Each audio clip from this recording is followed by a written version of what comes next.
How are you guys doing? Welcome back to another video, and as per usual, we have another icon moments. But yeah, the first thing I will say, I hope the audio on this isn't bad because I'm recording this throughout the day. Usually I'll do it at night because it filters the background noise far better. But yeah, hopefully it's not unbearable. I guess if it's really bad, you guys won't even be seeing this. But yeah, hopefully you don't notice too much of a difference, if any, at all. But yeah, we have Frank the Tank here. Epitomizes the term sexy. You know, you got the mustache, you got the hair trait, which will give him, of course, as we know, superpowers in game. And I mean, although I wouldn't let him anywhere near my sister, at least he was a fine footballer. He's got some great stats, and I've always liked Frank Rijkaard in this game. He's always been one of my favorites, one of my go-to center defensive midfielders. And how I would describe him, he's more of a technical, more tactical defender. You know, he's got some very good intelligence, very good when it comes to positional awareness.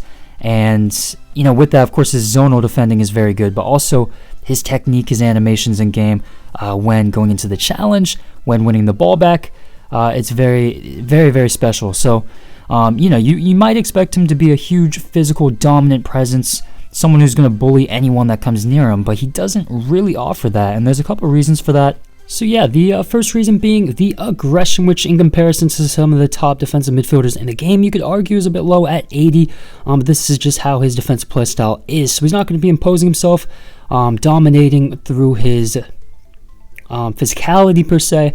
He's not going to be bulldozing through the opposition, but rather maybe using his body in a more calculated way, maybe you know, using it as a barrier to kind of protect the ball, shield your defense.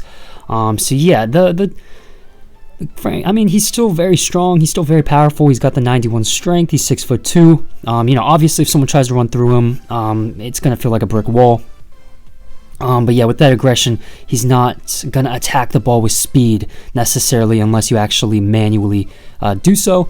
And then, of course, the 56 balance, which will be felt on the defensive side. Maybe if you try to go like shoulder to shoulder, he's not going to necessarily be able to sustain, obviously, upright consistently maybe, and especially when contesting for the ball, if that makes sense. So in that area, you know, he's not going to be able to shrug off the opposition with ease, perhaps, as some of the other dominant midfielders in the game.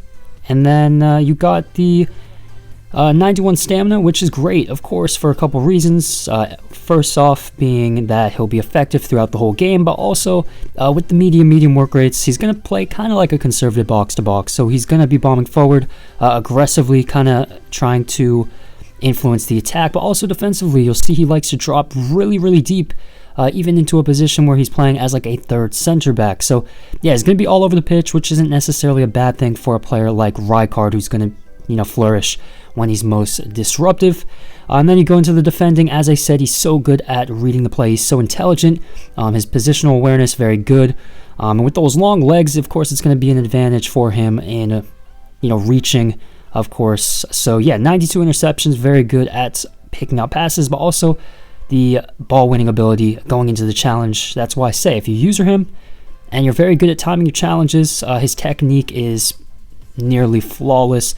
92 stand tackle and 89 slide tackle. So yeah, very good ball winner, whether it means actually going in on the man or of course playing zonal and kind of shadowing area. Then the dribbling, as I said, the agility and balance combination is very low, so it's going to be most felt on the ball. If you try to turn out of pressure after winning the ball back, you're going to struggle, especially in those tight areas when you're congested. But yeah, when it comes to actually jockeying, as I said, with the zonal defending, you know, it's actually not that bad. You know, his mobility is not bad. You can see his ability to open his hips. It's not going to feel completely hopeless. So yeah, the agility and balance is really just going to be felt actually on the ball. Also with the 78 dribbling, which isn't great. But when you look at the more important stats that you really desire and I guess require from your defensive midfielder, you know, he's got 95 composure, 93 ball control. So actually, you know, being able to handle the ball in tight spaces, he's going to be very calm, and he's not going to, you know, lose possession with ease, you know, so that's really important. Also distributing it, he's going to be very accurate, very consistent.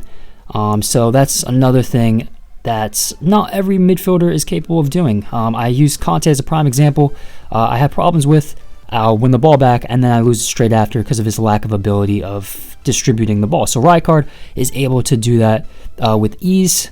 And then he's also got the 88 shot power, 83 long shots. You can see we scored a few goals with him, so he's going to be capable of getting that occasional goal for you guys from range, or even if he picks up a high position inside the box. And then the pace, 82 acceleration, and 84 sprint speed, which, you know, isn't bad, but with that shadow, it's definitely going to feel much better, and he'll feel very good, very quick, smooth in transition. So, yeah, it's a great card, as I said. Very good technical, tactical defender, and I think he'll do best, A, if you're very good at using your defensive players, but also B, maybe if you complement him more with, I guess, a very aggressive, like a Roy Keane or Gattuso. I think that could be a very good partnership. So yeah, that's going to be my review. Please like, of course, subscribe, comment down below who you'd like to see next, and thank you for watching.